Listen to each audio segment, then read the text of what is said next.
Welcome to the inaugural installment of The Final Scoop. My name is Robert Schinetsky, the supplement engineer. Joining me is an international assembly of prominent industry insiders and Robert Samborsky, of owner Apollon Nutrition, Lukasz Rytkowski of Prometeus Intelligent Sports Technology, TJ Gonen, founder of Fitness Deal News, and Shane Smith, Stack 3D News. Welcome, my friends, gentlemen. We're about to enter the no spin zone, no bullshit, honesty, truth, 100%. If you are a snowflake and you have delicate sensibilities, I suggest you turn off your radio now.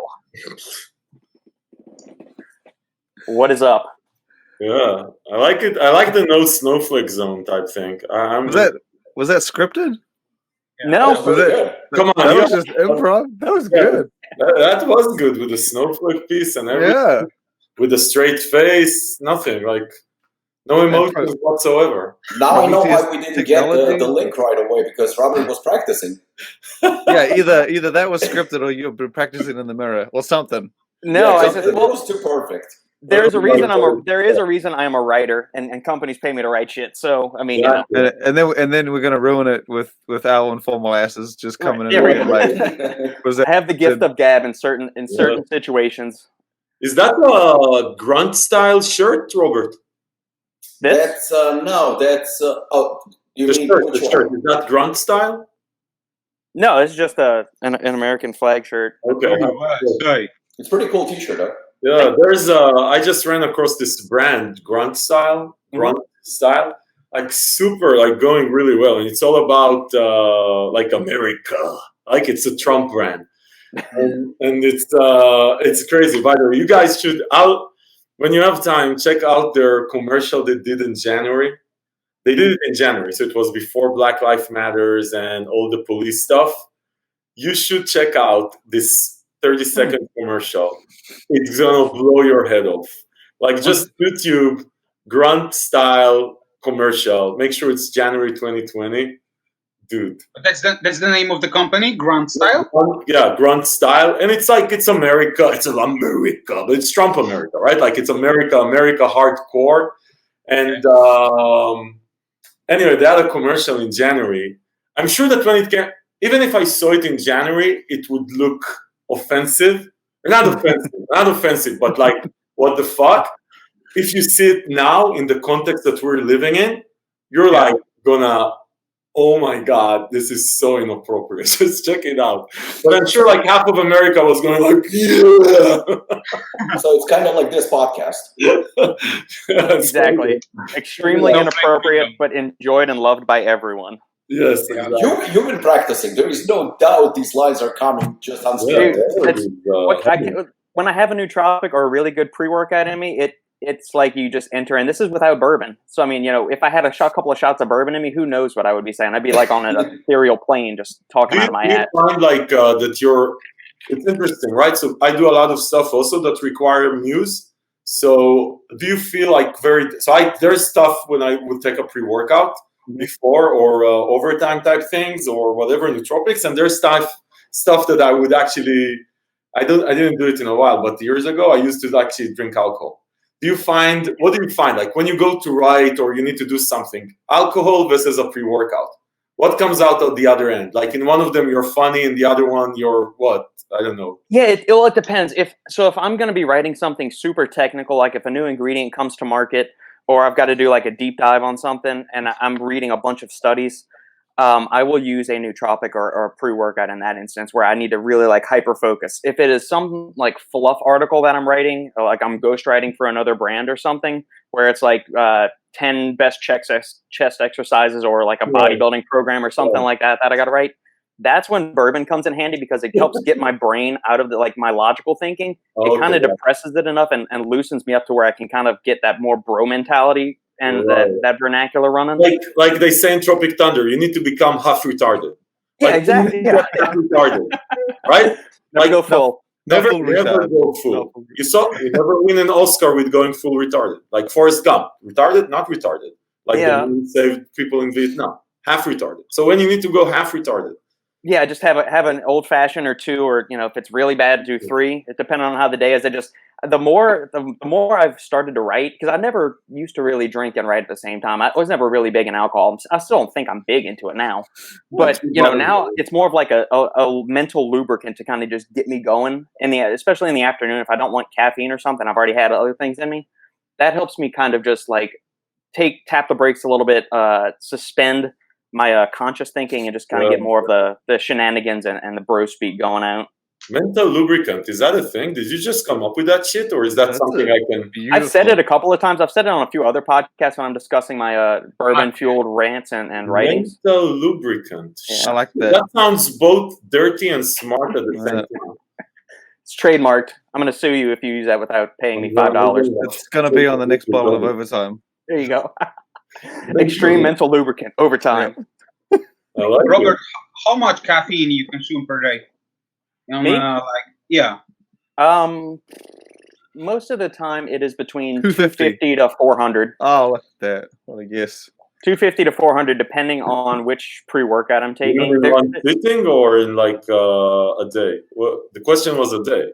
And that's what it is. Yeah, it's usually 250 to 400 in a day. The real question is, how much does Lukasz have in a day? Yeah. And some days I don't even take caffeine and I'm fine. Like there will be usually Sundays are we don't train at all on Sundays. The other 6 days of the week we're doing something, either resistance training workout or like an interval training workout. Wednesdays for intervals, I don't really need something high caffeine. I don't want that if I'm going to be doing like 30 on, 30 off, or 40-20 or something like that. So I'll have a low stim nootropic in the morning, which the one I've really been liking lately is Jack Factory's Cognisurge. Mm-hmm. That one's really solid, and that'll keep me energized pretty much the whole day. Sundays, I don't have anything. Even in coffee, I don't do anything like that. And then the other days of the week, so Monday, Tuesday, Thursday, and Saturday, depending on how well I slept, will determine which pre-workout I want to go with. So it'll be somewhere in the vicinity of 250 to 400. So yesterday I used HyperMax Extreme, the full serving, and that was 400 milligrams. Yeah, love it. Tuesday I used 5 caps of overtime. And stacked that. Wow. That's unexpected. And 5 caps of overtime. Yeah, exactly. Yeah. Oh, I had a 2.5-hour teleconference, and then I had a training session. Then I had an afternoon personal one-on-one consult for somebody. So yeah, that was a very, very long day. But I wonder is if the last time Sandy went through like blood work, how much caffeine is in her blood, like naturally? That's what I'm dying to know. My guess is that she has a gram of DMAA in her blood naturally. Like she's so hyped by nature. Yeah, and the weird thing, this past Wednesday, when we did our live Q&A, she had we mixed her up a cocktail because I had made her something Tuesday night. And so Wednesday she said, hey, let me mix that up. So we did a shot of lemon vodka. We did a shot of the apple Zubroka that Lukasz was kind enough to send us. I did 2 ounces of an orange soda, a tablespoon of Luxardo cherry liqueur, so the cherry syrup that comes in like the really fancy maraschino cherries that they put in cocktails. Mixed all that together with a dash of orange bitters, and she was drinking that while we were answering questions on the fly. So she was even more chatty than usual. Yeah, but she's naturally hyped. Yeah. Oh yeah, she is. The second she wakes up in the morning, she is full bore, like all running on all cylinders. Does she get down? Like what does Sandy looks like when she's sad? Take away her favorite food, or don't let her eat. And that's when she gets upset. What's that? So take away her favorite food, or don't let her eat, and then that's when she gets really sad. The woman loves food, but she gets sad. Like what does that look like? Sad? It's not really. It's like she's either 100. There's no real middle ground. It is like 100, 120%, or she's asleep. I mean, that's the two extremes we're dealing with. Other than that, it's either all go, or she's asleep. So she woke up at 7:30 this morning. Yeah, and she napped at from like 10:30 to 12. Right, I can see sad asleep. Okay, interesting. Yeah. I was thinking yesterday somebody sent me a message, and the question was, when is the new Hooligan going to be released? I said sometimes probably in a couple of weeks. So the guy's first question, he goes, how much more caffeine is there going to be? And I said to him, I can't answer that question. I said, you have to wait until we reveal the label. So he goes to me, but is it going to be stronger? So I said, no comment. I said, you'll find out when it's time. But just now I was thinking, so for argument's sake, if we were releasing hooligan that is stronger than the one that we have right now in terms of stimulants, we could definitely call it Sandy edition or Lukasz edition. I think either way it should be fine. Lukasz breakfast edition. Well, yeah, Lukasz, you've done some crazy stacks. Like you said, you did 3 caps of chaos with 6 caps of overtime or something like that. So what is your typical daily caffeine intake? Like 1.5 grams. Shit. And he said it with a straight face, so you're definitely telling the truth. God damn. Yeah, God that's why Grandpa is so wired, you know. Yeah. I do a lot. So yeah, I'm not drinking any coffee or any energy drink. I stick to basically subs. Fuck. Yeah, but yeah. I do some crazy stuff when it comes to like pre-workouts. You know, I like to be like stim heavy. You know, so overtime, yeah, most definitely. Some assassin as well. Yeah, but recently I took some assassin and overtime 3 caps. Together? What? Simple assassin and 3 capsules? Yeah, three caps. Shit. 3 caps of overtime and 1 full scoop of fast. Quick, why don't you just do the 6? Just curious. Why Well, not tell me you're halfway there? Don't go And he's asking, why did you pussy out? I want to have some margin, you know. He's building up his tolerance. I was Yeah. curious. I was like, you're halfway there. Just do the the full scoop full of Yeah, both. Why not? I'll probably do that in some time. Damn. That's Shit. impressive. That can't be normal. One question I have for all of you, I guess we'll start with Lukasz and we'll work our way around, is when we're dealing with high-stim pre-workouts, how often are you using these high-stim pre-workouts, and do you notice any kind of rapid tolerance onset? Because TJ, I know you review a lot of high-stim stuff. Lukasz, you just admitted that you do a lot of high-stim stuff. How many days per week are you using the stuff that either has DMHA, DMAA, ureagerensis, or that N,N-diphenethylmethylamine citrate? It's funny you asked this question because me and Robic, we talked about it like some time ago about, like taking assassin and, like stimmed heavy pre-workouts.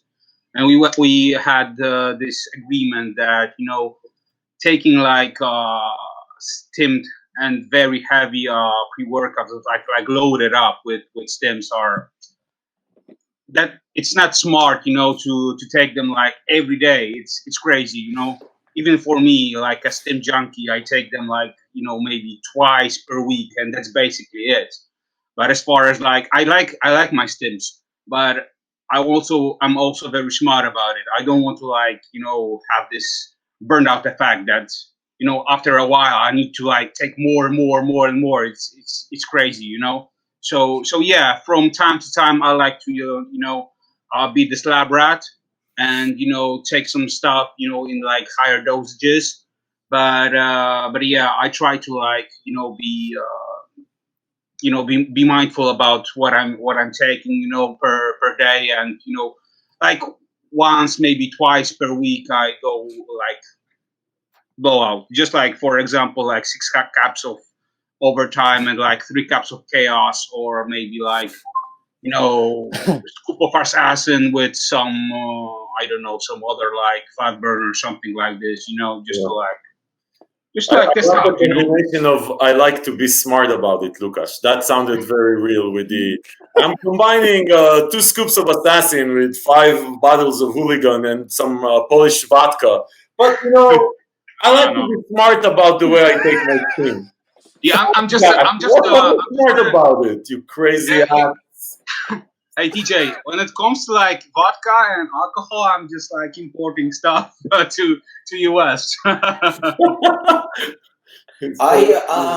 I actually agree with Lukasz with what he said. I think we all have like different tolerance levels and different needs, and I don't think that I classify, to be honest, as a stim junkie, because even hooligan and assassin, just because of like the sports that I play or participate or train, I don't require that much in terms of, and sometimes it can actually counterproductive, especially if it has a lot of pump products and stuff like that.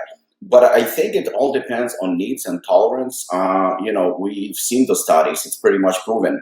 Shitload of caffeine, even a gram a day, is really nothing that can cause any damage unless you're predisposed to something or you have an existing condition or something like that. There are athletes who are taking 700-800 milligrams of caffeine in one shot and they're perfectly fine. So that aside, I think that the problem with caffeine or any stimulants is pretty much what Lukasz said. I think you get used to it, so you don't get as much benefit from it. And the same thing goes with, with anabolic steroids. People are using a little bit of steroids, they're getting great results, no side effects or anything like that. But then they think more is better, and they keep increasing, and keep going with the dosages. Actually, at some point, you can take, I say, 200 milligrams of caffeine, or 500, or 1,000, and you're seeing benefits. At one point or another, keep increasing it. The benefits are not going to be there. It's going to be counterproductive for sure. Taking 2,000 or 3,000 milligrams of caffeine can pretty much fuck you up, and it's unnecessary. But also about your receptors. Taking a heavy stim pre-workout 7 days a week. I mean, we all know none of us are training hard 7 days a week. So even if you're a stim junkie, what the fuck is the point of taking Assassin? I mean, I should be saying take Assassin twice a day so you can sell more, but that's just idiotic idea. At the end of the day, Assassin, some of the friends within the industry said, well, it has only 20 servings. Why the fuck would you need more than 20 servings of Assassin per month? It's completely unnecessary. Reality is Assassin 20 servings is more than enough to last you a month, and in some cases, even more than that. So yeah, I agree. There is no need to go with Assassin type of pre-workout every day of the week and for a month. And sooner or later, 600 or 700 milligrams of caffeine is going to feel like nothing. Yeah, and we also just want to say one thing. We also need to take into consideration that caffeine is caffeine. Okay, you can take, for example, like 1 gram per day, and it's not gonna affect you that much. But when you combine caffeine with like other stims, that's when you have the synergy. Yes, absolutely. Yes, exactly. Yeah, I mean, I'm not a super high stim guy. I tend to save my all my stim allocation and caffeine for the workout. Like this morning, I had the nice little scoop, but I would prefer being tired for work and stuff like this to use that pre-workout for the to make it as effective as possible, just to really hammer home my workout. I don't really kind of have a pre-workout that I rely on. I'll tend to just stick with the one I'm reviewing, and I tend to review it or take it for like a half a month to a month. That way I can sort of gauge if it drops off, if I get, if it's reliable, if it's consistent, and then I'll review it. And by that time, I already got another one. So it's really whatever I see that I want to review.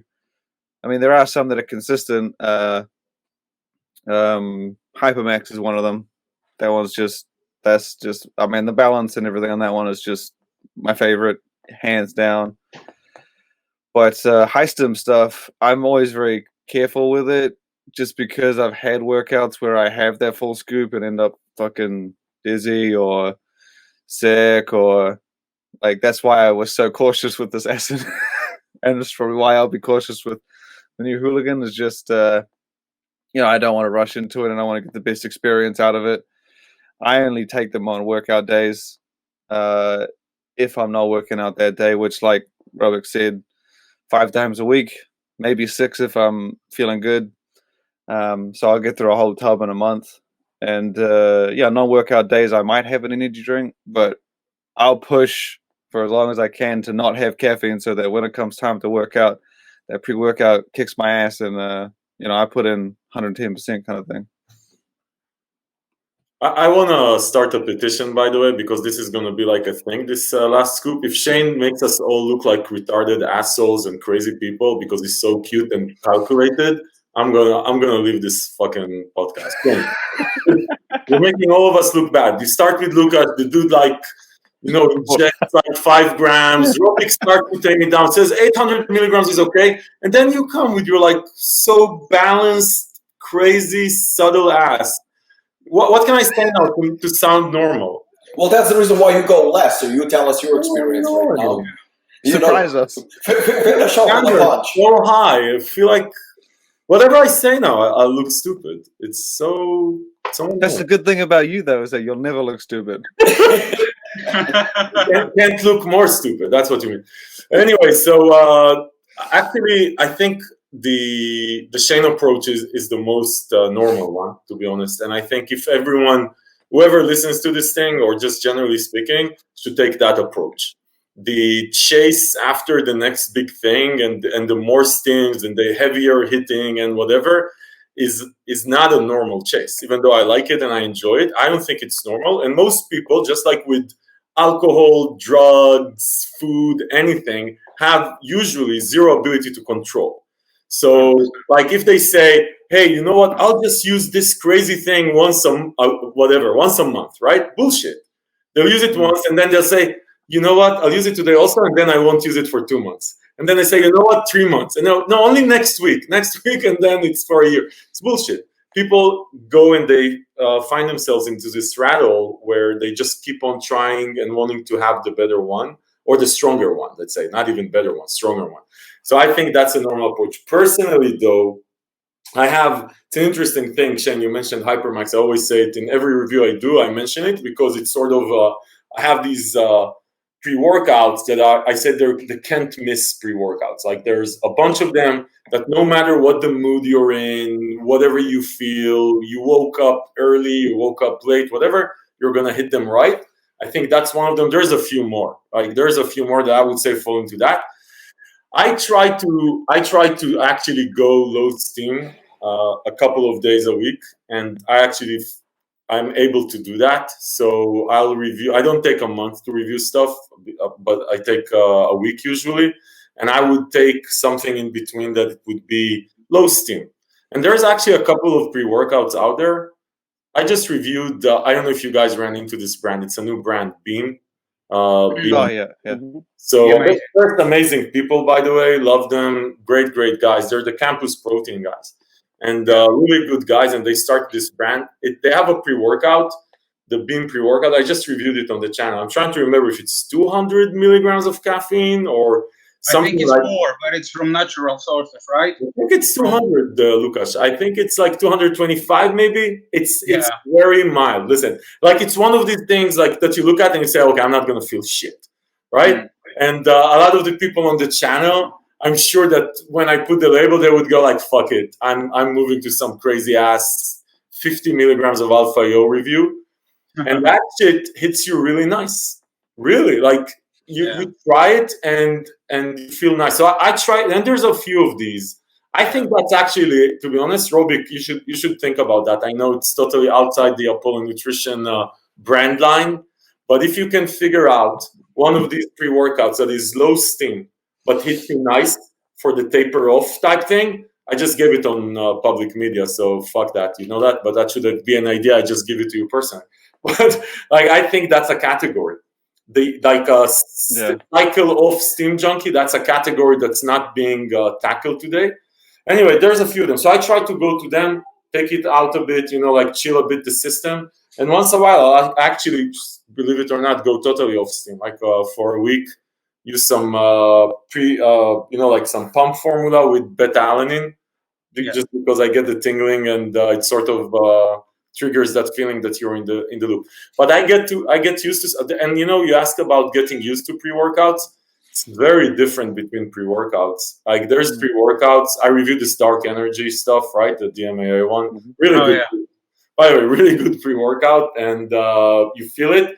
I got used to it. Like if I use it more than twice a week, I stop feeling it.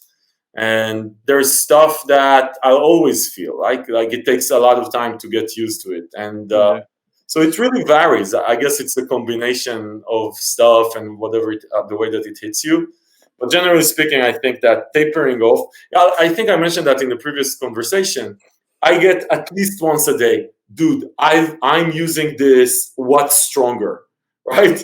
And I'm not feeling this. And this can be sometimes assassins, crazy shit like that or whatever. I said, dude, you don't need a new pre-workout. You need to get off pre-workouts for like absolutely 6 months. Are you fucking out of your mind?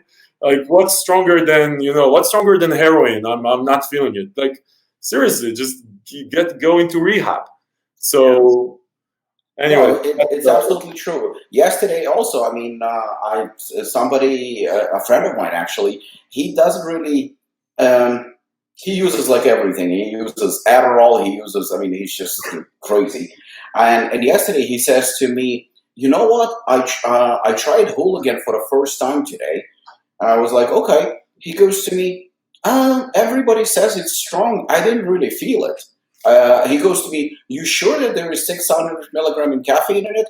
I said, "There isn't." I said, "There's actually 720 total." Right. And he goes to me, "I didn't really feel it. You sure it's in there?" I said, "I'm pretty positive." He goes to me, "So how come I didn't feel it?" I said, "Because you're fucking fucked up on so much shit and you're not going to feel it. And that's it." And to be honest with you, like the one thing that, and this is right, you know, the fact that, what DJ just said, like overtime is extremely popular. I would say it rivals probably Assassin and Hooligan right now.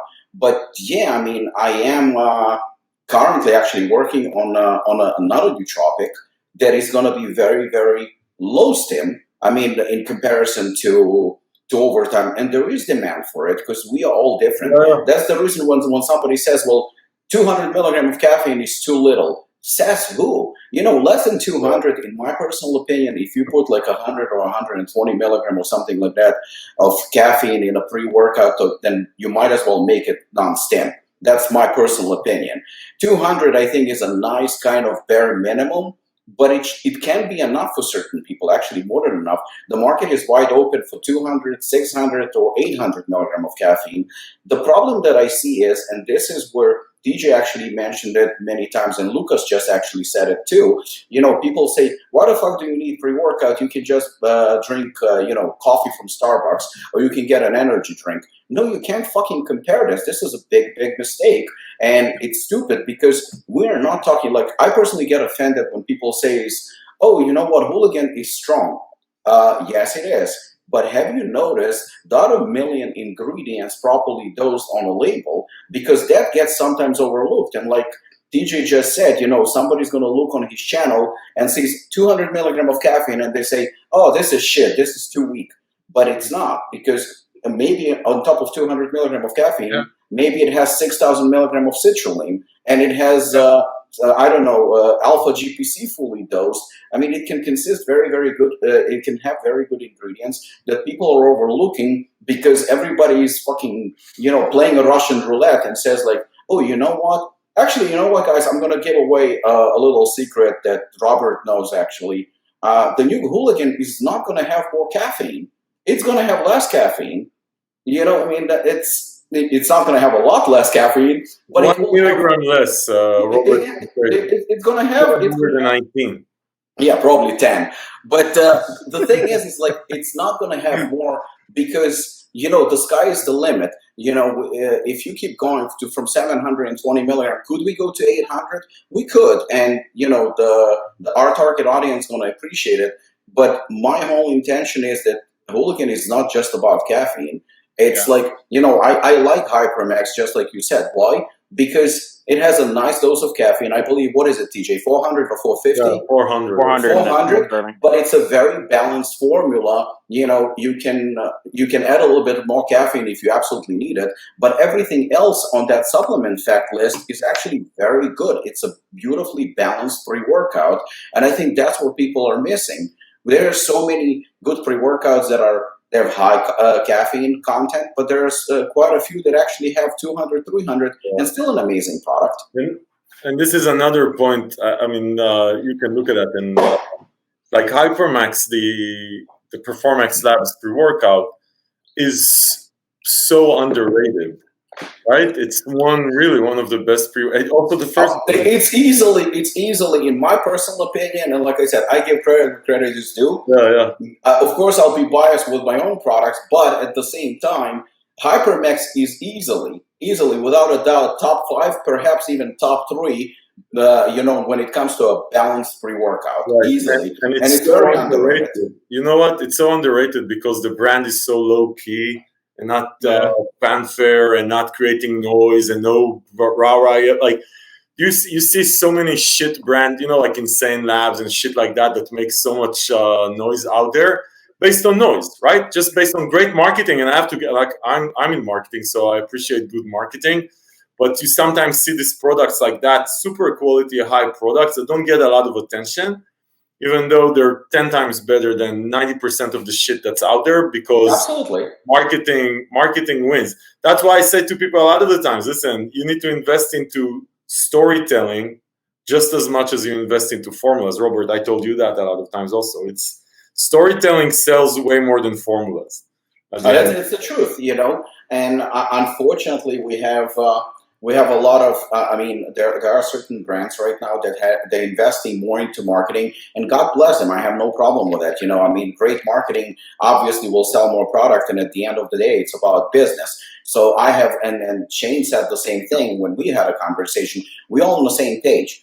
The problem is that when we're, say, or review channels are hyping up a certain product, like right now, if, say, you're the consumer and I am the review channel, and I'm telling you, because I'm benefiting from this, I'm telling you, this pre-workout is amazing. This is absolutely an amazing pre-workout. It tastes great. It's phenomenal. And you're just a consumer who trusts me for whatever reason, or is going to fall for my bullshit because I'm getting paid.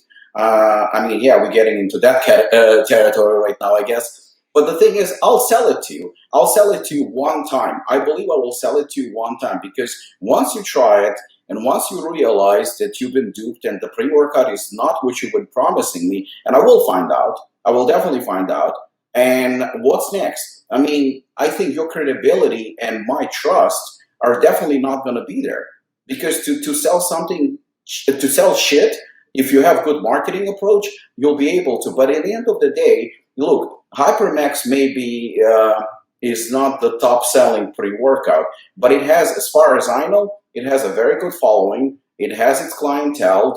They have loyal supporters of the brand, and why not? Because it's a good product. It's legitimately good product. Maybe they could do a little bit better with marketing. We all could, but at the same time, it's a legit product that some of the more trendy and hotter products that exist today will probably be out the window next year.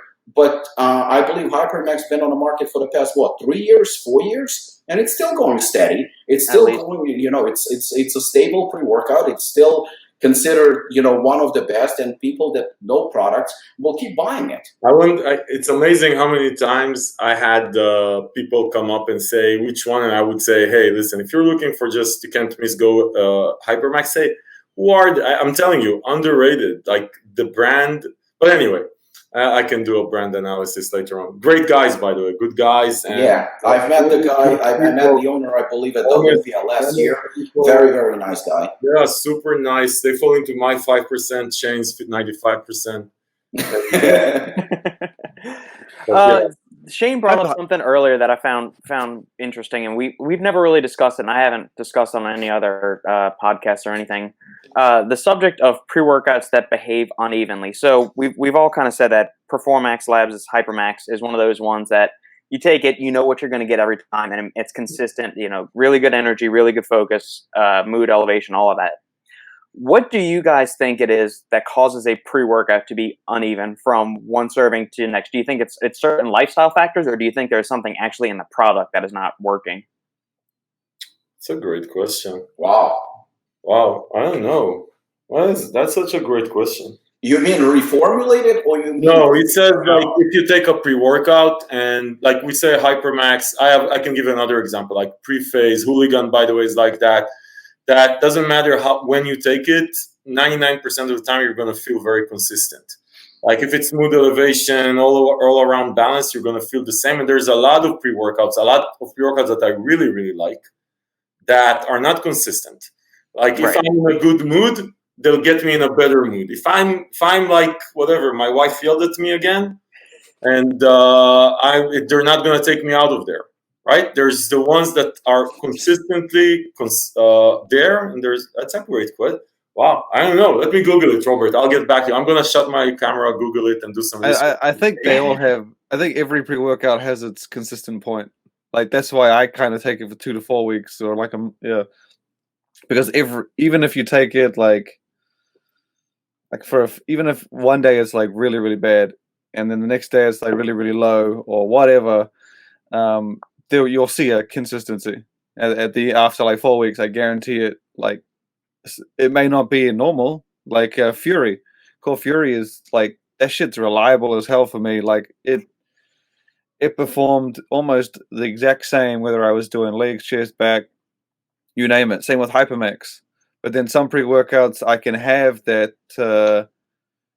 maybe my sleep was put off. Maybe I didn't have my meal too close to the workout or whatever, and I threw it off a bit. But over that week, over that month, you'll see the consistency.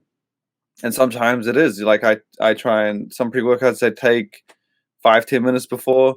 Some pre-workouts I take like when I get there, because if I'm sitting down and it hits. I think the longer you take it, I think they all have their own consistency. It'll just take you a while sometimes to find it. But the good ones, like HyperMax, which has been my number one pre-workout since they launched the extreme version last year in January. That thing is like, again, it's sort of it's my benchmark. Like, I know what that's going to feel like. I know what that's going to perform like. I know how it's gonna hit me. So if I take a pre-workout and it's average, and I take HyperMax and it feels as good as it is, then I know the pre-workout is actually average. But if I take HyperMax and it's a bit, I'm not feeling it as well, maybe I need to dial back the stims a bit, and vice versa. But I think every pre-workout has its consistency once you get used to it. And whether it be High-Stim, moderate stim, high performance, but the good ones, you find that consistency like right away. Like it won't matter if you're on an empty stomach or just tired. It'll lift you up same amount, get you going same amount. Allow you to push regardless of whether it's a light day, heavy day. And again, that's why HyperMax Extreme I think is just dynamite for me. It just delivers good every time. I also think that it's one of the theories that I was just thinking about, that it can happen, and it really depends where you manufacture your products. I don't know if you guys saw it yesterday, but there was a huge thing with John Meadows attacking Duracaps. I saw something about that. Yeah. So I mean, Duracaps had a few issues for a number of years now. That they were in the spotlight and not for a good reason. So what was the? I missed it. Yeah, I'll send you a link today. Okay. So you can watch it on YouTube. I'll send it to you today. Yeah, he posted even. Yeah. So the thing is I'm kind of going to throw myself in a way under the bus with this one. So 4 years ago, I think it was our first Chaos that we released, and back then we were just like any other small brand. We were releasing sometimes like 250 units of something. Now we're at a different level, but back then we were just getting started. So the first order that we had of Chaos, it was a very first Formula 2. I think now we're on the third one. So we released, I think, 250 units. I'm not going to say who we released it with, what manufacturer, but it's not the most reputable manufacturer. I didn't know any better. It was not a GMP registered facility or anything like that. It was just one of those hundreds that you have that are kind of questionable. So, but I guess you live and learn. So when we released it, I mean, I know that I'm always like proud of the fact that we don't do prop blends, etc., etc. So I knew exactly what's in the formula. I knew that this is a good fat burner. I know how I'm supposed to feel on it. I knew that I'm supposed to feel the heat. I'm supposed to feel the thermogenic effect and all that. And everything was fine. People actually liked it. Whoever bought it was very, very happy with it. And then I've used it myself, and I felt inconsistencies. I felt like sometimes I would be very nice and warm, and other times absolutely nothing. Also used to mess up my stomach a little bit, so it was definitely very, very inconsistent. I knew that something was off, and that's actually the year that Apollon started to kind of like build up the momentum. So we were dealing with, I decided to switch to only good manufacturers, because we were manufacturing first with NutraBio, then we went with another company who is also very big and they GMP. So I said, you know what? I'm going to manufacture only with the best manufacturers I can be. I did my research. So upon talking to them, I said, guys, we do with our protein and everything the certificate analysis and testing and stuff like that. So I would like to continue doing the same thing. I want to know exactly what's in the product. I want to see the lab results. I want to test the product. They said, yeah, absolutely, no problem. I said, can you test for us? I said, what we have right now. I still have some chaos left.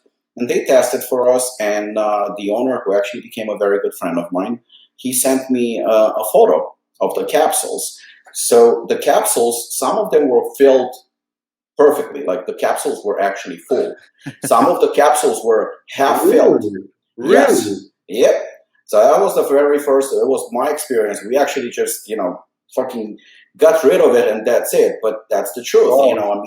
I would like, if anyone listens, you have to manufacture. Like right now, we have 3 manufacturers. I couldn't be any happier. Everything is GMP. Everything is quarantined. Everything is, checked. We have certificate of analysis. We have testing the product and everything. So right now, it's like completely different case scenario. And when you take the products, But so Robert, is that just sorry to cut you off, but on the same lines, I wonder how it works with the powders, though, right? With caps, I can see that. With powders, same shit. It can be underdosed. So not only that, he gave me. I remember the guy gave me a good price. It was a decent price, and I remember the new manufacturer told me, he says, because I didn't want to bust his balls with prices or anything like that.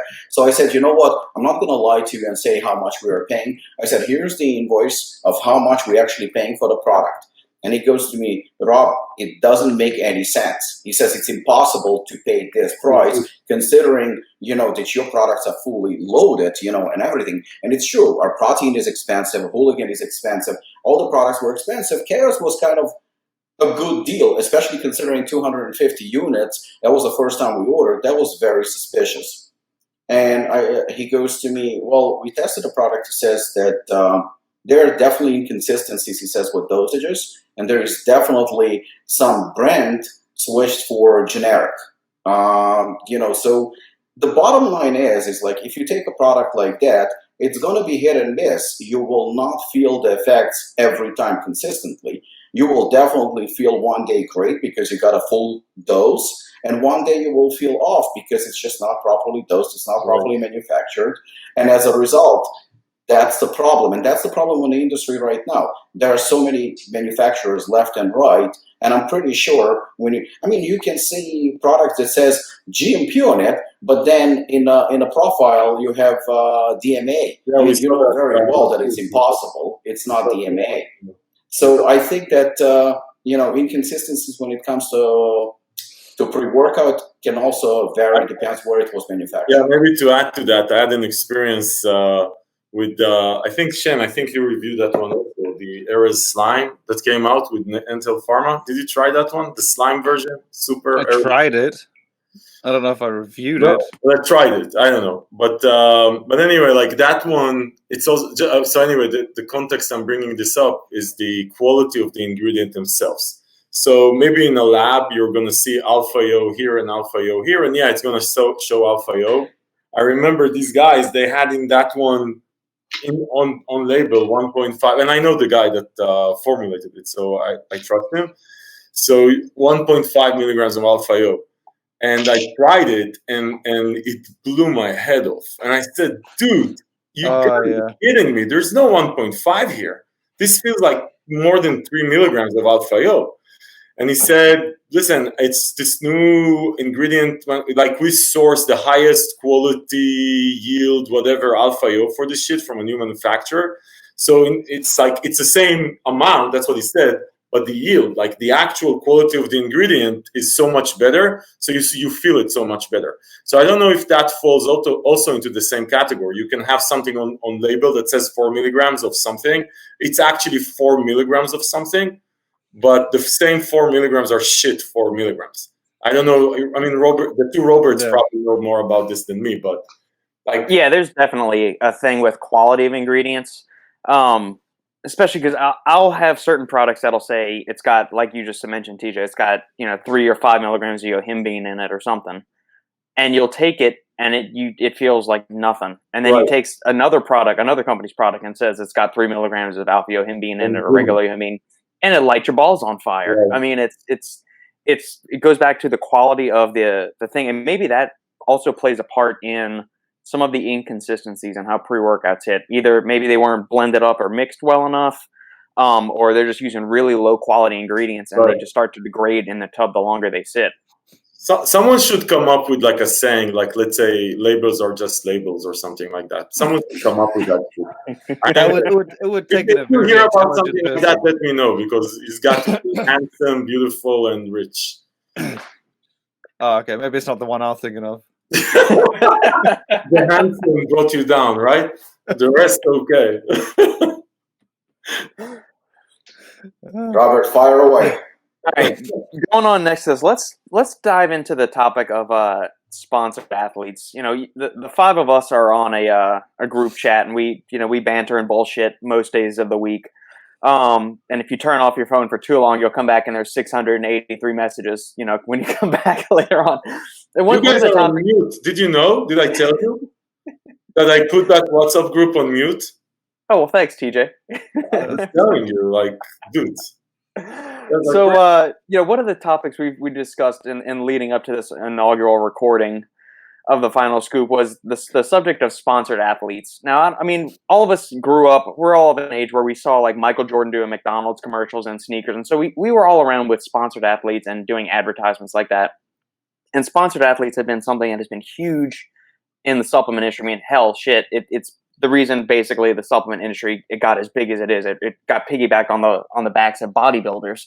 And now we're starting to see some other athletes, CrossFit people and other things, hype up sports nutrition brands. But how important, how meaningful, are the sponsored athletes move the needle at all?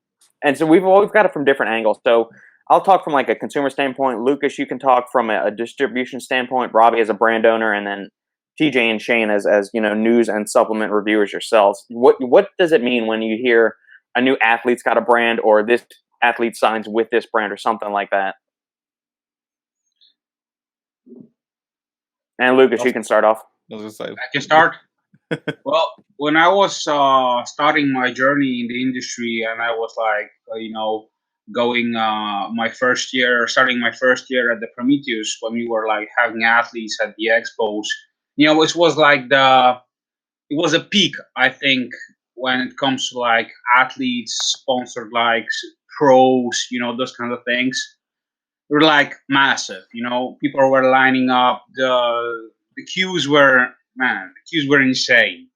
I remember like one year we had at the Body Power, we did a collaboration with BPI Sports, and we had Hulk Hogan. And guys, this was freaking insane. The amounts of people and the crowds were like crazy. I remember also when we were having like Jay Cutler, Ronnie. They are still famous, and they're still super popular. Big names in the industry. I value them, and they are my true friends. I truly respect them and their work ethic, and they are like the hardest people in the industry, that's for sure. But right now, to be honest, the hype is getting lower and lower.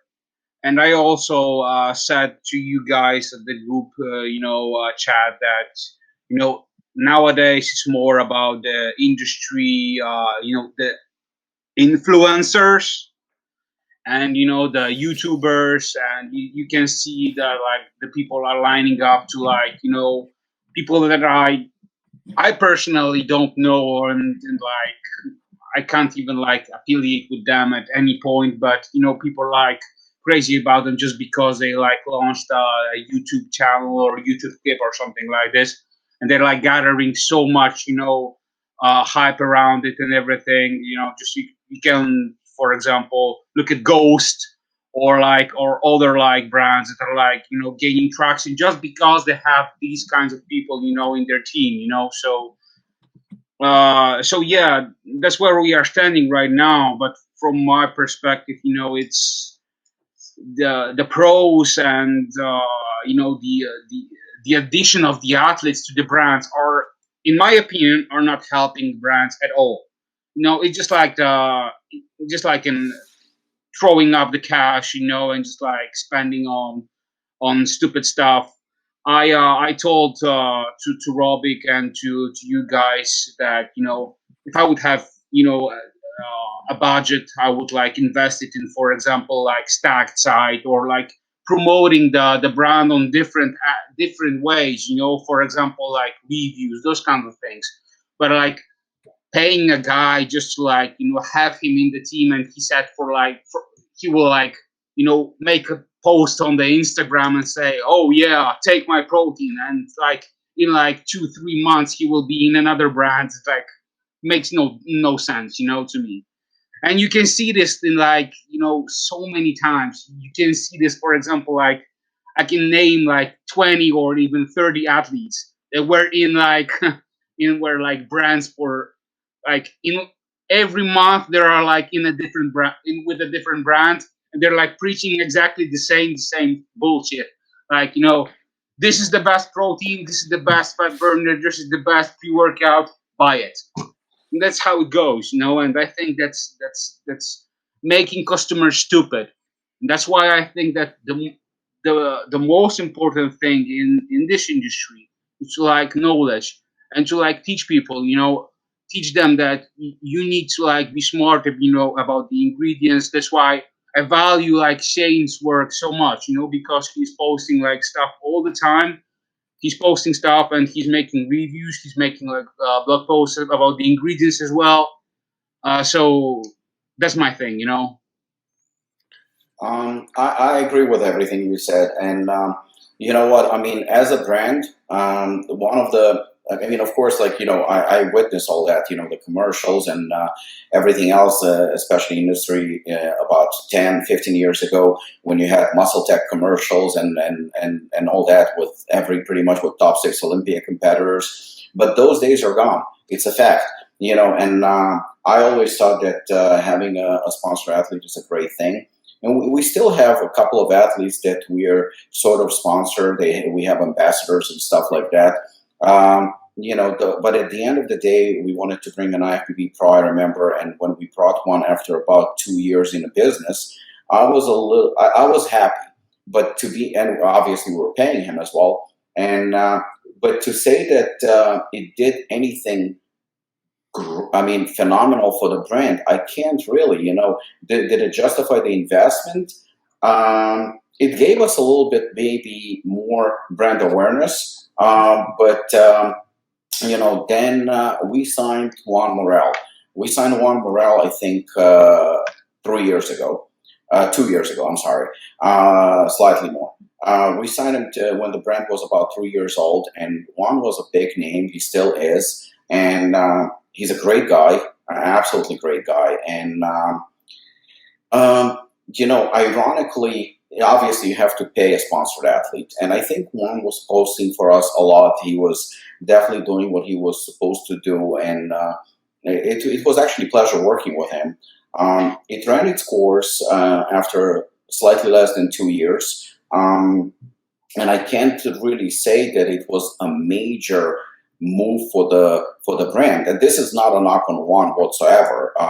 Again, I have nothing to. We being honest here, and we said that the 5 of us are going to have a no bullshit podcast, so I'm trying to stay true to it. So that's the reason why this is not a gossip or bullshit talk. This is actually me being honest. And did Juan bring anything extraordinary or elevate the brand to the absolutely new levels of success?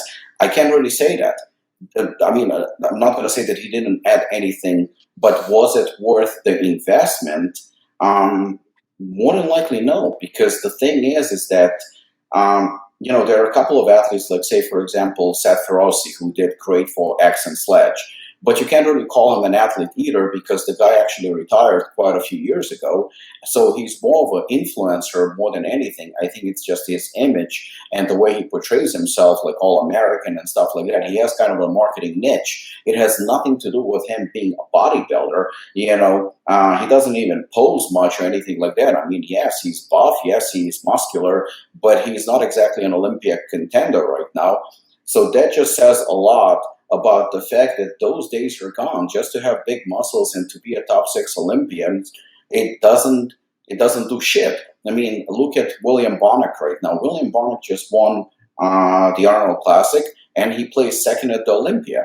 The guy parted ways with USN. I don't know if he was fired or he left, but he made a few posts about sponsorship, and still nobody sponsors him. Nobody. I mean, and he's not the only one. Dexter Jackson is a top 6 Olympia competitor, no sponsorship.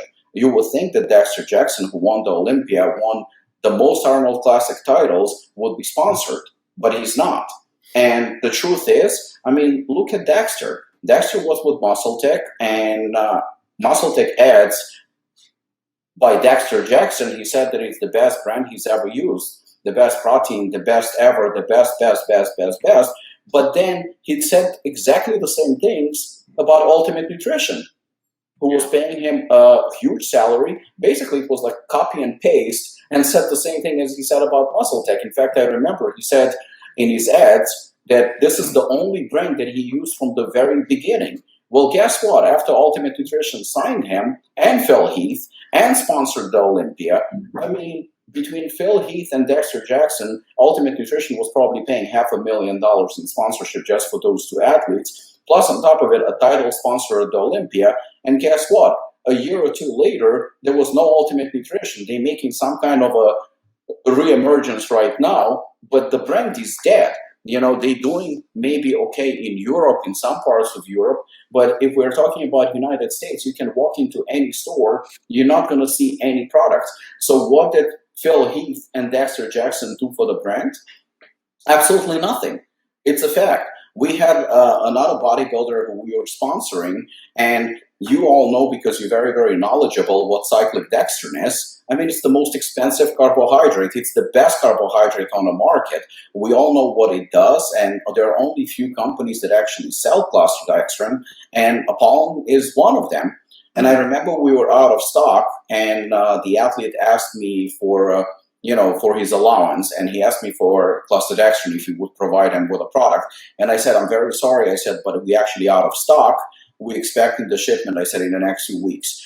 And we actually talked about the product, and I told him that it's very expensive to manufacture. And he goes to me, so stop making it. I said, well, there is demand for it because, I mean, it's a great carbohydrate, especially for athletes. It's irreplaceable. He says to me, no, you don't have to. He says, just make dextrose. I said, well, dextrose and cluster dextrin are slightly different.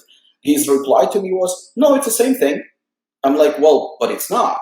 He says to me, no, it's identical. Carbs are carbs. So, I mean, if carbs are carbs, then why the fuck am I making isolate and micellar casein in my protein? Why not just fucking make cheap, concentrate and save some money? So that's a sponsored athlete that represents your company, and you're putting everything into your brand. But at the end of the day, the athlete does not even know what you're making. It does not even know the ingredients or the product, and you end up paying shitload of money. I mean, I'll be honest, and this is not a knock on Juan, for example, or any of the bodybuilders or anything like that. But we only have, in terms of bodybuilding, a couple of ambassadors and people we giving free products rather than paying and stuff like that. They have an allowance. So it's a minimal expense for the company. And we have a very solid team. But without having a bodybuilding star on our roster, I think the company in the last couple of months really took off. I mean, we have shitload of stores that are coming on board. And what they change? Well, it's actually somebody like TJ, who's been really helping the growth of Apollon because of his reviews and because of his support. And, obviously Robert helping me with formulations and stuff like that. But I've been friends with Lukasz and Shane for a couple of months, and ever since the Stack 3D introduced Apollon, and ever since Lukasz actually introduced me to a couple of people and introduced the brand and stuff like that, the brand is exploding right now. I would say that we're experiencing the best growth even during COVID. It's a fact. So the reality is, when you have somebody who is influential and somebody who's backing up your product, or you have good influencers and you have a budget for marketing and you're putting it into marketing channels that will actually promote your brand, I think you're better off than having a bodybuilder. I'm not saying that you should not get a bodybuilder. You know, if you're a $100 million company and you just want to get a bodybuilder for the prestige of having one on your roster, then yeah, why not? But, and I'm not going to say that no bodybuilders are providing any benefit. There are a few. There are definitely a few bodybuilders that can help. But is it a necessity? Is it something a must? Look, Apollon right now is without a star bodybuilder. We're doing fine. We're growing. We're growing, and we're growing pretty fast. Glaxon, as far as I know, they don't have anyone. They're doing fine. Innova Pharma is doing okay.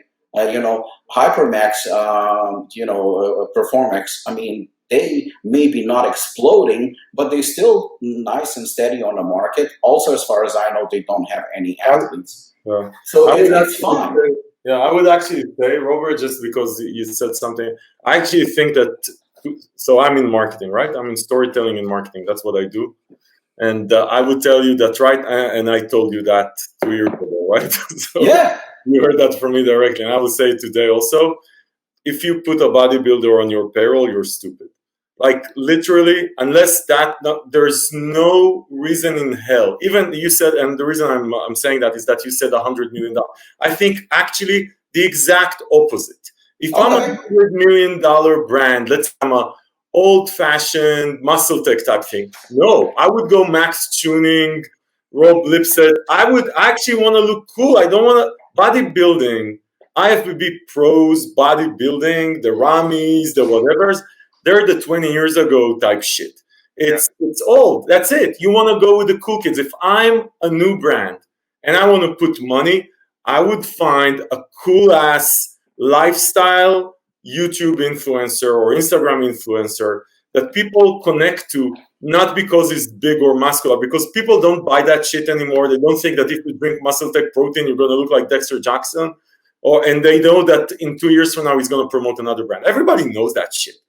The things that's successful is influencers that are cool, that you want to be like them. Nobody wants to be like freaking Ronnie Coleman. Let's be clear. Like people want to be like something. People look for a lifestyle. People like Christian Good. That's why, by the way, Ghost, when they gave these guys equity or whatever they gave them, percentage of sales or whatever, that was brilliant. Because that's the type people want to, like, you know, when we do in other businesses, when we do influencer marketing, the most important thing is that do people connect mentally to the lifestyle and to the person they're looking at. It's not about how popular he is. It's not about how big he is. It doesn't have to do anything with anything. It only has to do with, do they think it's cool? Do they want to be like him? Do they want to live like him? And then if they want to live like him, then maybe they want to buy the stuff that he buys, maybe the clothes that he wears, and maybe the supplements that he buys, and whatever. Definitely have a supplement with his name. Anyone that spends any more than 2 nickels on a IFBB Pro just because it's an IFBB Pro is wasting money. There's no way there's a return. There's no way. Do advertising on Instagram. That's what I told you, right, Robbie? Take that money, put it into stuff that people relate to. And if you're gonna pay someone for it, I think influencer marketing is important. Pay people that people want to be like, and they connect and they relate to your brand message. Which brand message exactly does sponsoring Dexter Jackson brings? No offense to him. I mean, what is it? What's the message? I just don't get it. What's the story behind this? Hey, what does that even mean? It means nothing. The William Bonax, the whatever. Storytelling, marketing-wise, literally, I can't think about something more stupid to do than sponsoring an IFBB Pro because it's an IFBB Pro. I mean, yeah, more stupid is burning the money or paying prostitute. I don't know what. But no, and again, I agree with you. And I actually came to this also. I mean, yeah, and you're right. You did tell me about it when I disclosed to you some of the salaries and stuff like that. You were destroying me with comments, but I can actually, I think I told you go buy. Yeah, you were right. And you know what? I actually thought about this a while ago. So, say for example, you have a big bodybuilder, right? Like the William Bonner, whoever. There's somebody bigger, a big Rami. So you have a big bodybuilder, and you're saying, to a potential consumer, you're saying, well, he's using these products. He's using TVs. What is he using? So now somebody who is knowledgeable is going to say, well, you're bullshitting me, because the reason why he's so big is because he's using performance enhancement drugs. What I'm saying, then you have a flip side of it. It's reverse. The flip side. Yeah, and the flip side is going to be, you're going to approach somebody who is a potential consumer that doesn't know anything about steroids, doesn't know the difference between steroids and protein powder. And you're going to say, yes, well, he's using this product. And the guy's going to go, well, I don't want to look like him, so I'm not going to buy your product. It's a good point, but I'm not sure it's valid. I'll tell you. All this bullshit was true 15 years ago or 10 years ago. You know what? Let's be gentle, 7 years ago. There's more views on the video is someone natty or not than any fucking bodybuilding competition in the world. Everybody is into natty or not natty, and is it natural? No, of course it's not natural. Look at how he looks like Dana Lynn Bailey or people don't buy this shit anymore. It's bullshit. That's what I'm saying. It's a total waste of money. Like, if you look at someone like that and he takes a picture with a fucking MuscleTech protein and he looks like a 300 pounds of muscle, maybe there's one person in the world that believes that it has any relationship.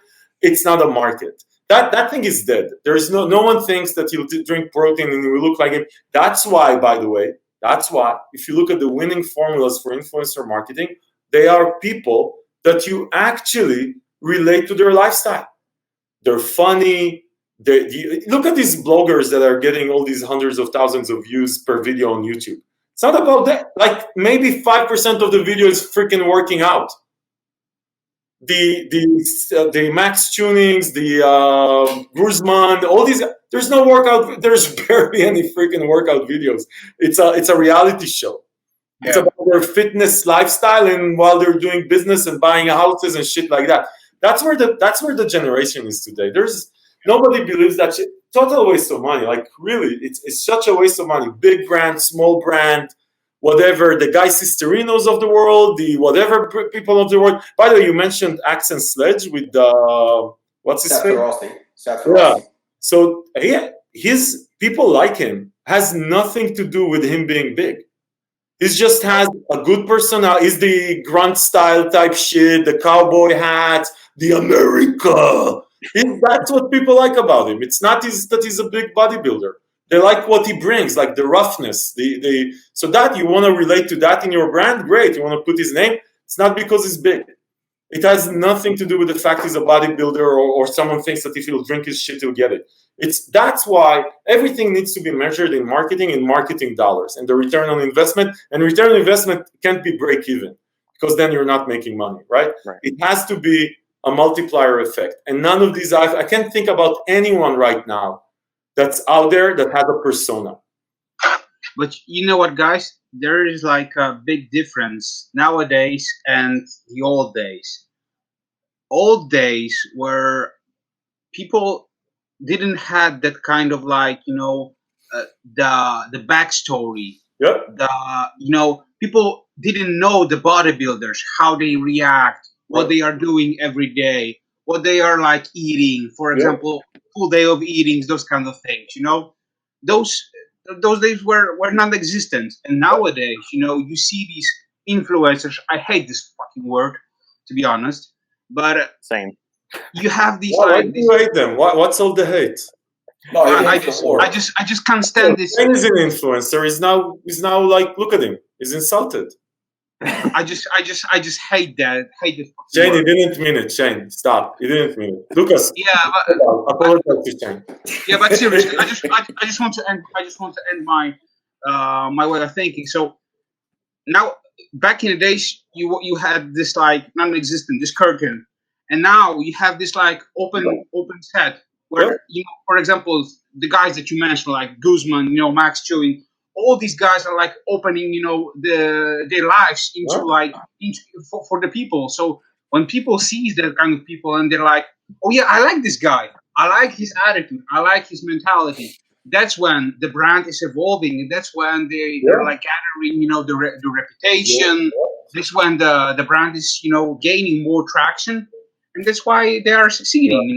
That's why you see this boom. For example, with Ghost, because they also opened their marketing not on just being unique, but also from the YouTube perspective. You see their channel, and episodes and everything. No, it's brilliant. Ghost is a great example. By the way, Ghost is like the Antichrist of Performax Labs, right?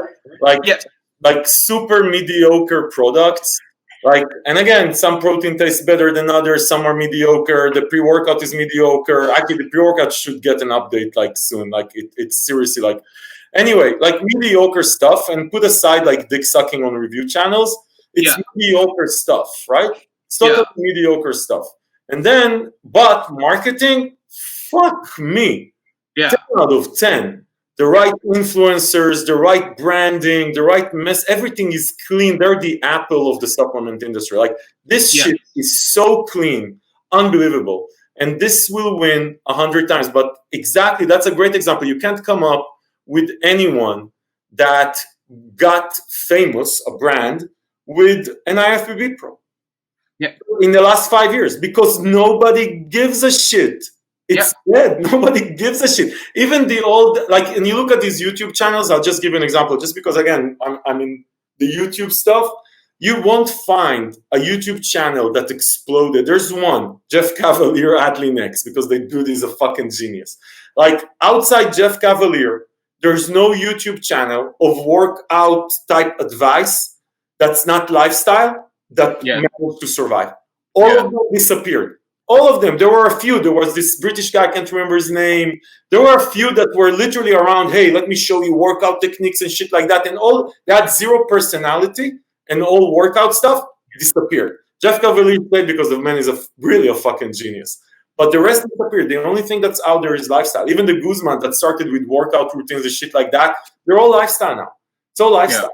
And 5 years ago, you're right, or 10 years ago, it didn't exist.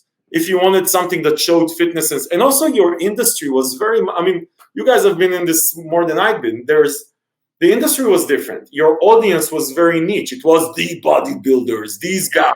Now it's everyone and their sister. It's that, you guys probably I get 16 years old kids sending me IG messages. Which test booster do you recommend? I recommend fucking your girlfriend 10 times a day. Are you fucking crazy? You're 16 years old. You're test booster, my ass. But it's everyone, right? It's everyone and their mother. Everybody just wants to be healthy. It's a very big. It's not bodybuilders anymore. I'm telling you. You know what? I'll say this: if a brand, and Robert, you're out of that, so I can say that, so without insulting you. If a brand signs up a bodybuilder and IFBB Pro, right? If I can attest, I will sign the declaration that is retarded. It is totally stupid. There's no way in hell it has any return. No way in hell. It actually says the other way around. It says to me that unless they're selling PEDs, if you're selling steroids, sign bodybuilders, right? Great. But if you're selling normal everyday life, who the hell are you targeting? Who the fuck is your target audience? Glaxon Labs became famous in 6 months. You mentioned that. No bodybuilders, no shit. It was all astronauts in fucking space and shit like that. It just looks cool. And that's it. You just need to be cool. Awesome, cool, relate to your audience. Who's the audience that gives a shit about bodybuilders today? I just wants to be like them. Again, you're selling SARMs and PEDs, all the power to you. If you're selling freaking protein powder or what? Who cares? I don't know if I was clear, but I can be more clear. No, that was So TJ, let's rewind it back all the way. Let's bring this full circle back to the beginning. You said Performax was under the radar. They've had athletes and bodybuilders over the years. Who is their demographic? How do you make them cool in the consumer's eyes? If you were a marketing consultant, I talked with so I really like the guy, and most of you know him. And I told him, I said, dude, I would take every dollar you have into coolness. Bring someone who knows how to package cool and do cool. And actually, I think since then you actually signed maybe more bodybuilder or something. I wouldn't spend that money there. Go on YouTube, find the influencer that relates. Let's say I'm Performax Labs, right? Let's just say that as an example. I say, hey, listen, I'm not Ghost. Why? Because Ghost is like, it's like the Uniqlo. It's like, what's the name of that store? 21 and, what's the name of that store? That sells Forever 21? What's that? Forever 21? Yeah, I sell to like white chicks, 21 years old white chicks, right? So if I'm like that one, I'm Ghost type shit, then fine. But I'm not, right? I'm the quality you can't miss. Whatever it is, find an influencer that relates to that, right? Find 3 of them that relate to that. Give them a great deal. Don't give them a good deal.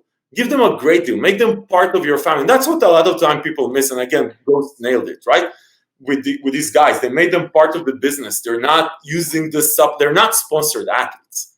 They're part of the business. They're part of the thing, right? They're making him part of the thing. Make someone like that, 2 or 3 of them, part of this thing. And then find influencers that are less flashy, that are more hard, more into the workout piece. That's maybe the lifestyle, but somewhere in the middle.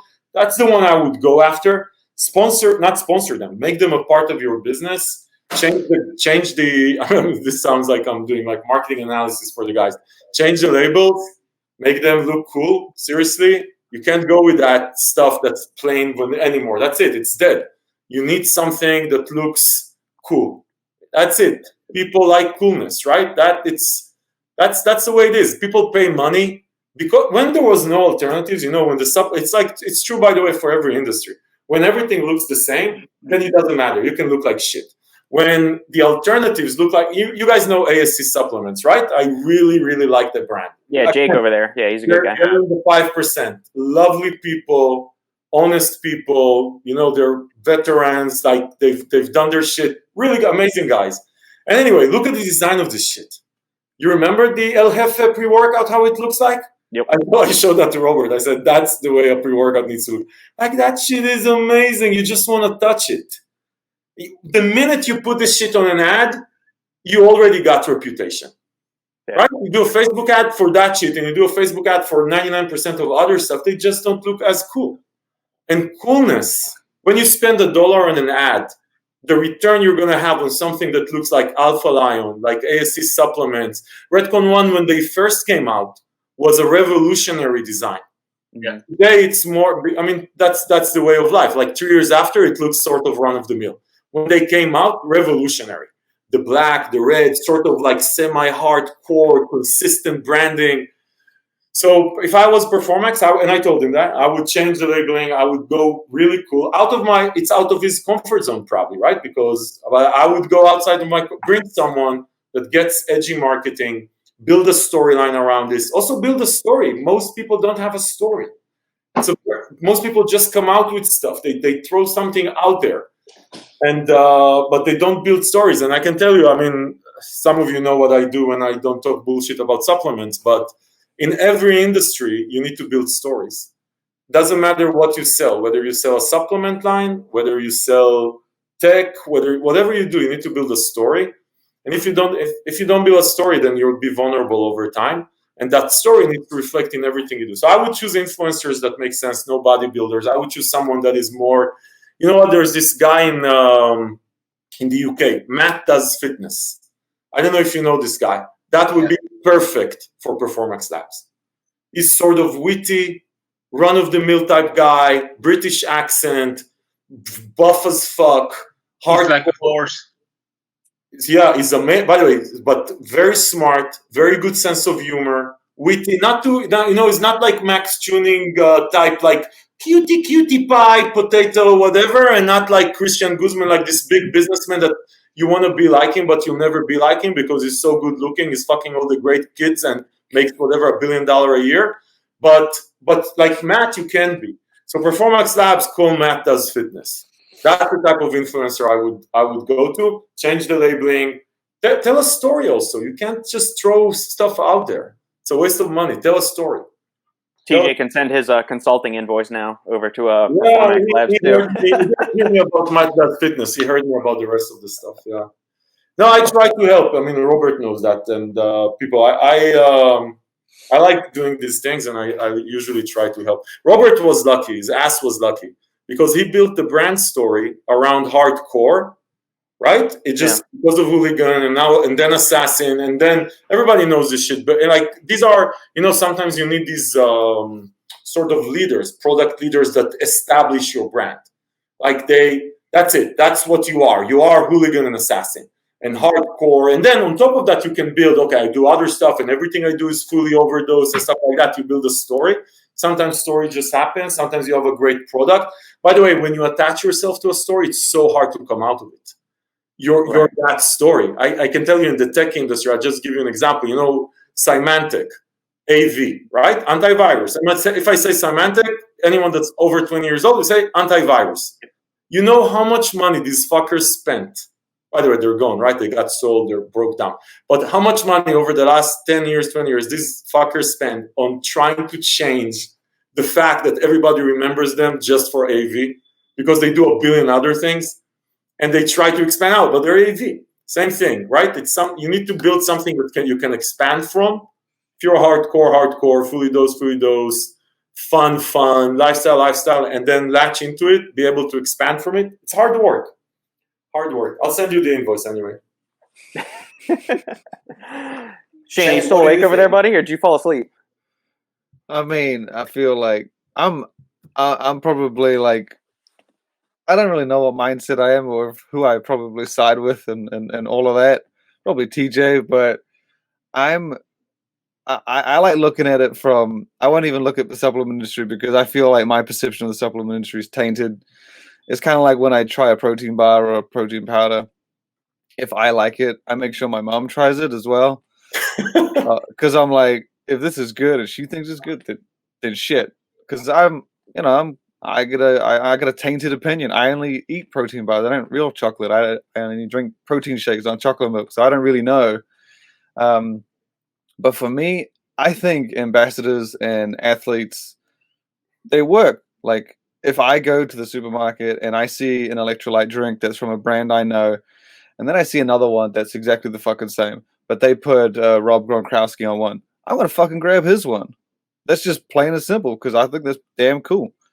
I see like there's someone I follow in the gaming industry, and he comes out with his own custom mouse or keyboard. I'm probably gonna fucking go buy that for some stupid reason because I really like the dude. Yeah. But that's just me. And same with many things. If there's an energy drink that comes out, and then there's two that come out, one's black, one's white, and it's someone I like, I connect with. I'm gonna buy that one every damn day, even if it's $1 more, even if it's twice the price. Yeah. I'll buy it. But I think the supplement industry was built on bodybuilders, and as they do with a lot of things, they just overdo the shit out of it. Like sub-champion, barely top Olympia qualifiers shouldn't even be in the running to get a contract. Shouldn't be, but I guess their sport and the industry did it. Like they were signing bodybuilders that don't win. They were signing bodybuilders that no one even heard of. And then all these little companies that probably shouldn't have been spending the money because everyone else had the money to do it, they felt they needed to do it. And so it was just overdone to death. And I would say the only one that I know, and that's the other problem TJ mentions, is that they jump ship. And because their reputation is there that they jump ship, you can't trust a single word they say.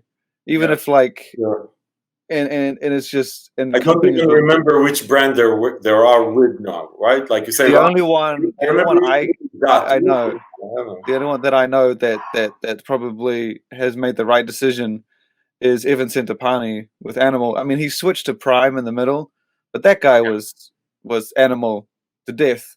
Like he's been in their ads forever. He is Animal, but that's because he stayed with them. No one else has stayed with the brand that long. No one else has like built the brand around the athlete or built the athlete around the brand. And I think that's ruined it for bodybuilders. Yeah. If they stayed with them, if they stayed loyal, if they proved that big guys stay loyal and bought a message and like bought their character to a brand, then it would have worked. But after 10 years of like this guy jumping from this and supporting 50 different brands, and because all the bodybuilders kind of look the same in terms of like big jack dudes, you just can't associate reliability and honesty with whatever they say. So it's I feel like they ruined it for themselves almost by not staying loyal, asking for more money when they probably shouldn't have, or more than they're worth. Because it works in every other industry.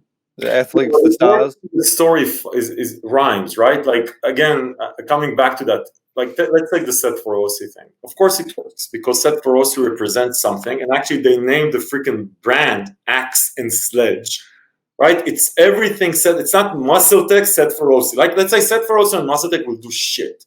I think he was with MuscleTech.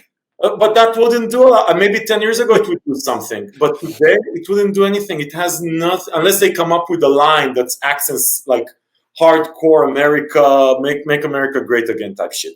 Because again, you need to tell a story. That's what I'm saying. If you take someone that doesn't have the personality, having his picture is, and again, I'm not putting the line where you say, hey, I'm going to Walmart, I see Rob Gronkowski, which by the way is a persona.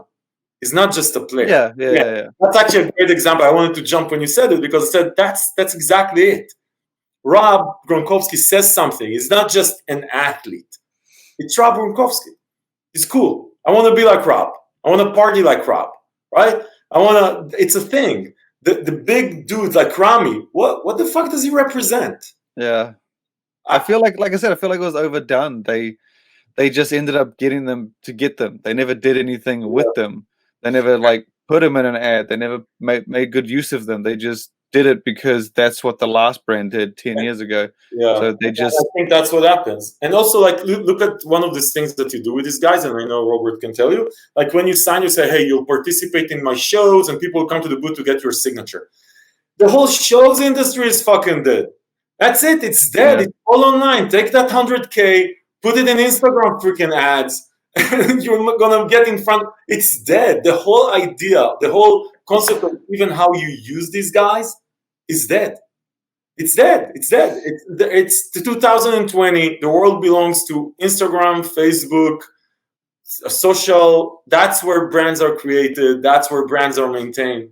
10 years ago, it was 10 years ago, it was different. It was just a different world. That's the bottom line. It was a different world. It changed.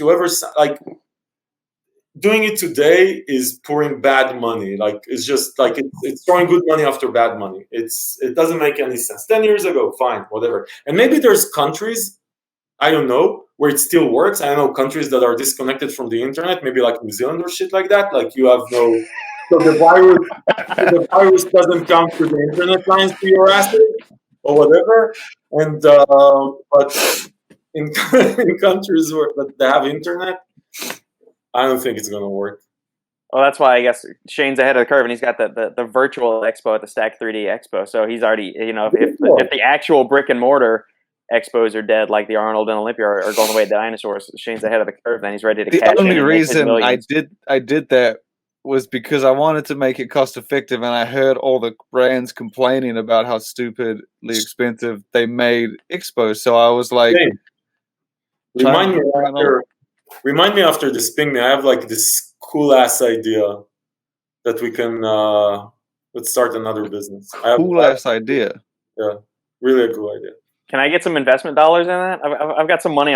That's burning a hole in my pocket. If I can invest in there, I'll be a silent partner. There you go. It's actually a cool idea because the whole market, it's not just supplements. The whole world is going crazy now. What to do with this virtual? Like, there's no physical is down, so there's a huge momentum around it. And we've done some super cool ass experiences of online that I think really fast, 2-3 years are going to totally replace the offline type things, and are going to be much bigger. Anyway, talk offline. How is that for a teaser, ladies and gentlemen that are listening to this? Hot damn.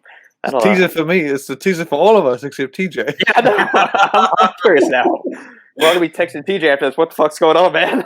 Yeah. All right, in bringing this thing home, because I'm sure some of you, it's 4th of July here in the States, and I'm sure some of you need to get back to your families and whatnot. Robbie, you already own a brand, but for the other three of you, have you ever been enticed to start a supplement company? If so, why did you not do it? Or if it's like a hard fuck no, I would never start a brand, why not? Go starting with Lukasz.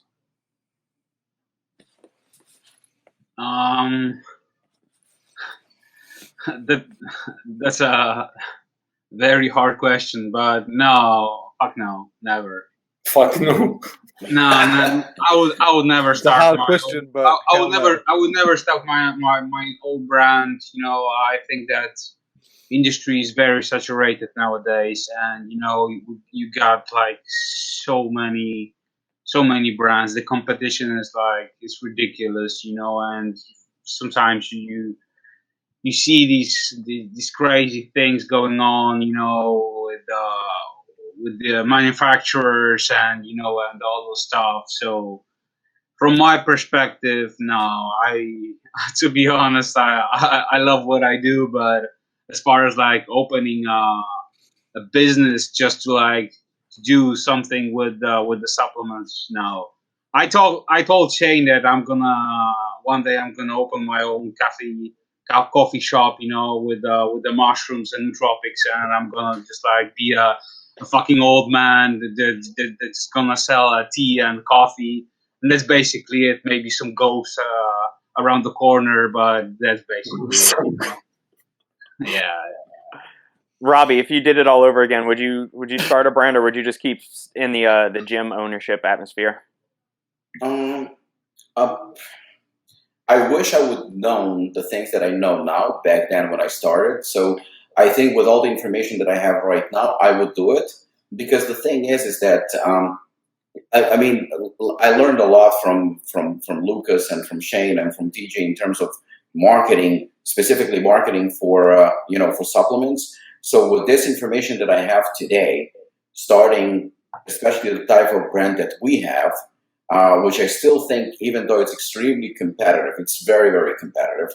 I still think that we make some daring, unique products. So I think that our competition in terms of like what we specifically do as Apollon, I don't think we have a lot of competition. What we were lacking before, because I've made some bad calls, made bad choices, and like I said, thank God that I was able to have some guidance from TJ yelling at me and calling me names for being stupid, for making stupid calls and mistakes and wasting money.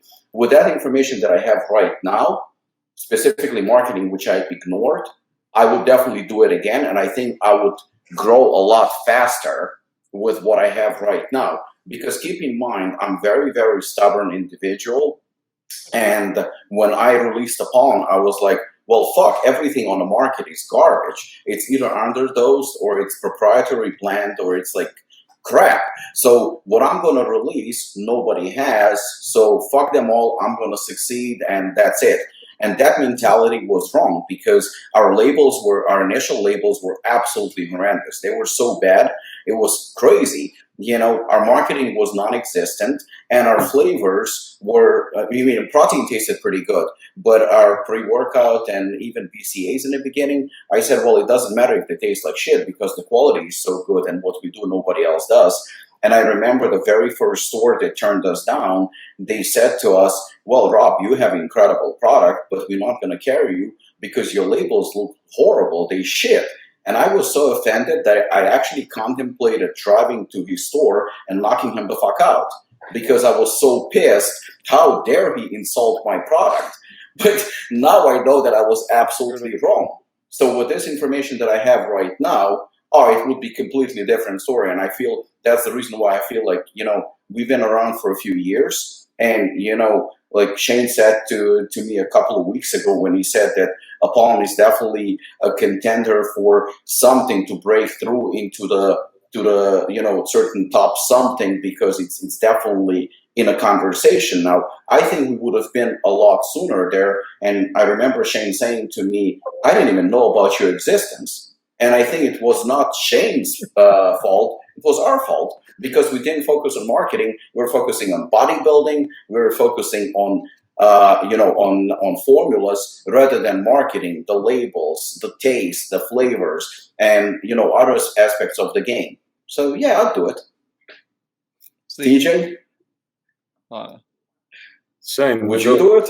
Supplements. Would you start a supplement company? Firstly, I'll mention that I actually think, Roberts, your initial how you were saying that you went in and you thought everybody else sucked ass and yours was the shit.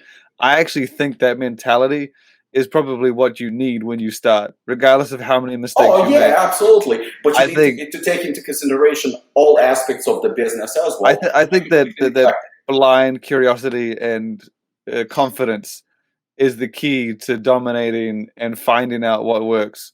Because you probably wouldn't have found out everything that you did if you didn't like run in and just like, not know jack shit. Because you're going to learn a lot more when you're curious and confident than you are probably if you're pointed in one direction. I believe. But I have thought about doing a brand. I have some great ideas, but for me, I just could never do it because with Stack, if I pass on or sell Stack, that's probably the first fucking thing I'm gonna do. Is I'm gonna find someone, and I think that I could probably.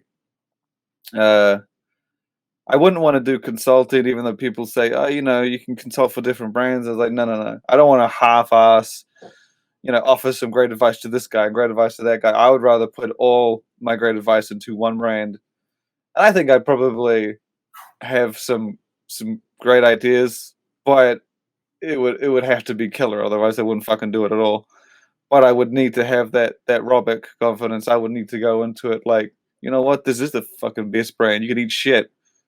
Because with that mentality, that's where you're. Even if like you're wrong, even if like you aren't the best, and you're just blind and stupid, like that passion is what people will buy and sell. That's what, like, when you're a salesman, if you jump from brand to brand, you don't have that. But if you stick with a brand for like 8 years, you can see it as soon as you talk to them, and that's the feel you need, I think, for a brand. But yeah, I would probably do one after Stacked if that happens. I would love to do one. I'll do it with TJ, Dog Shit Labs. Dog Shit Saps. I'm gonna invest in this one.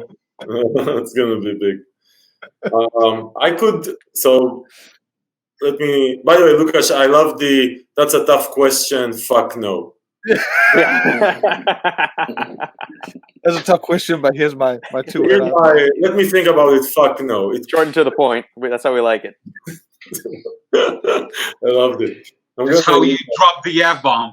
No, I just love it. I'm going to use this in my next conference call. Someone asked me something. I said, that's a really tough question. Fuck no. Sounds amazing. It's so powerful. I would split it into two.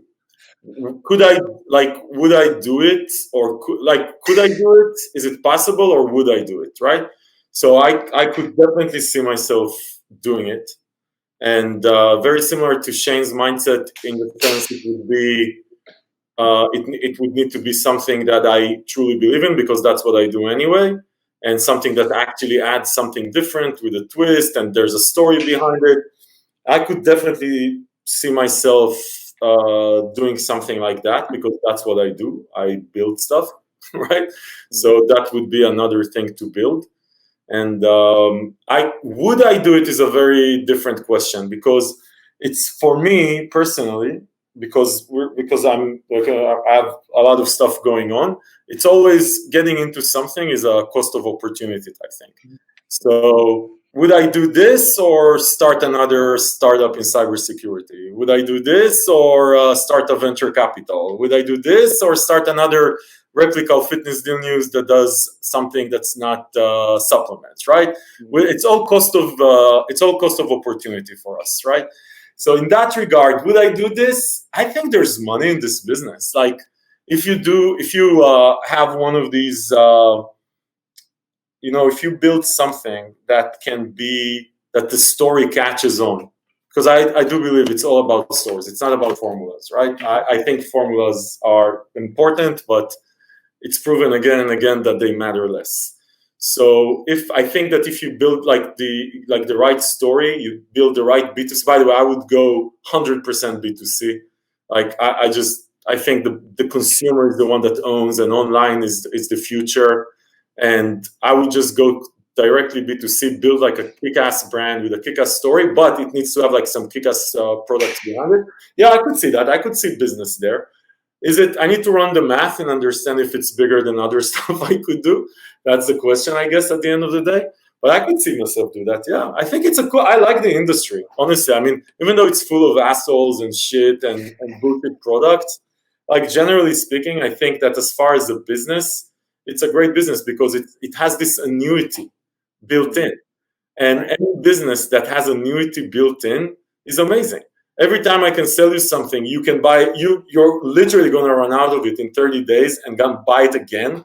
Fuck me, right? That's an annuity business. I love it, right? So anything that can be something like that, I like it. Anything that if I can figure out the loyalty factor into it, which is the biggest problem in this industry, which is the loyalty factor, then great. If you can build up, yeah, I can see it. So yeah, it's possible. Maybe it's the dog shit supplements line with Shane. Maybe it's something with Robic. Maybe we'll see. But it's you don't have a chance with Lukasz because he already said. I think he was quite clear with his answer. No, but it really, I think at the end of the day, is I like the industry. I like the branding side. I like the marketing side. I think it's cost of opportunity. But you can build big businesses. I can just tell you, like, some of you know the details, but I'm in tech. You can build much bigger businesses in tech. DJ, In fact, right? So, I'm gonna have one like open shelf in my coffee shop for your dog shit supplements. there you go. I love Look it. at that. The first stock I'll is do already. edition. The first I'm gonna be your first stock list. So yeah. Damn. I said I'm going B2C. I'm going direct to consumer. No, he's international though, so I mean, International is different. Right. yeah. All right. The name of this podcast is called The Final Scoop. TJ, you already touched on this point on supplements. You run out of them at the end of every month. For the final question of today, gentlemen, in very briefly, 1 to 2 words, maybe a short sentence. How do you feel when you take the last final scoop of a pre-workout? Lukasz. Let me be the last one this time. TJ. Yeah, I mean, if it's if I'm taking literally the last scoop of pre-workouts, it's an amazing pre-workout. Then it's a sad moment, right? And but so I would say that there's no way it's a sad. I'm happy it ended because it has to be great. Otherwise, I'll use 3 scoops and it's gone, right? Like I'll never use it again. So yeah, it's usually sad, but not that sad. I'll get over it. Shane would probably cry like a little girl. I'm in it with TJ. Like, I mean, the only thing that pisses me off though is like, when you think you have a scoop left, and like you dig in and you're like, son of a bitch, it's like 3/4, and you can't mix it with anything else, and you're like, shit. So you have to, especially when you relied on that, you're like, I'm gonna save this. And then you dig, and the powder's white, the tub's white. You're like, fuck, there's jack all in here. So then you end up pouring the water in, and you just drink it straight. I don't really have a problem with the last scoop because I always have one that I'm looking forward to after. But that pisses me off. The 3/4 one pisses you off. Yeah, like you scoop in to pick it up, and it's like, fuck. That felt like it came from the heart, Shane. It does. I felt your pain. The worst part is when you like save it. You're like, I'm going to save this for a day where I'm super tired, and you rely on it, and you've already gone through 29 servings, and then you get to it, and you're like, well, this is going to be a bad day. So it's a different final scoop, but yeah, that pisses me off. Robbie. I get more upset when it happens with protein. That I get upset. When it's a last scoop, like especially, I get upset. But the thing is that quickly, funny story. I had 7 capsules left one time in overtime, and I needed to take 6. I typically go. That's a bonus. What are you talking about? I usually go between 4 and 6. With this one, there was 7 left. 7. So I was like, okay, I'm taking 6. Yeah, but then I figured out there's 1 left. So I said, you know what? Fucking, I'll take 7. Yeah. The biggest fucking mistake. I went totally Lukasz on this shit, and that was not a good experience. 7 was not a magic number for me. No. That was such a stupid move. If there was 8, you have 8. If there was 9, you have 9. Look, it's meant to be if it's left over. I there's know a Lukasz heaping is definitely do it. with Mario. If there's a heaping scoop, you have that heaping scoop. It's a sign from God. You're right. Yeah. Yeah. What are you gonna do? Have one? Have one later? Who the fuck That's does all I that? had. So a big mistake. Big. Bad karma not to take it. No, Fuck. you needed to take that. You needed to take that. Yeah. Learn the hard way. Yeah. Lukasz, on to you. You know what, guys? With me, it's always the exact same things. Like, fuck no. It's always the F-bomb, and it's always like, I'm always pissed, you know, when this shit happens. To be honest, the situation happened today because I just ended a tab of ISO XP from Applied Nutritions. I sent you all guys some stuff from their line, so you. Where's my vodka, by the way? Oh, it's coming. You just need to blame. You just coming by blame COVID. You just need to blame COVID and fucking customs for it, you know. COVID? Okay. Yeah, but as far as like, you know, when I'm finishing today, I was like, you know, I had like maybe one, less than half a scoop, you know, of the protein. I was like, damn, man. So yeah, especially when the product is great and you like it, you know, then that's the worst you thing need ever. like 2 or 3 scoops to be satisfied in the end? With what? With protein? No, for like a pre-workout, wouldn't you need He at was least like talking half? about protein. He was talking about protein. Yeah. No, yeah, I mean, but like for like a pre-workout, Yeah, you need like pre-workout, final yeah. scoops, not I final need scoops. to have at least 2 scoops. At Yeah, least. 2. Final Yeah. scoops. Yeah, the final scoops for. Yeah, look Yeah. at doubling it up. Like and if you have like a tiny bit more, then it's like a bonus. Or It's 11 capsules of overtime. That's oh, that's yeah, legit. man. All right, You're reading my gentlemen. mind, man. You're reading my mind. Gentlemen, this was a hell of an inaugural recording. Thank you very much for making the time, and we will keep this bitch rolling until Lukasz says, fuck no, I'm not doing it anymore. No. Well, Great you gotta closing, let him by think the way. about it first. You gotta let him think about it. The hard questions. Yeah. Thanks. All right, guys. guys, Have a great have a rest of the good weekend, weekend. and we will be in touch. Thanks. Happy Awesome. 4th of July to you guys. Thank you.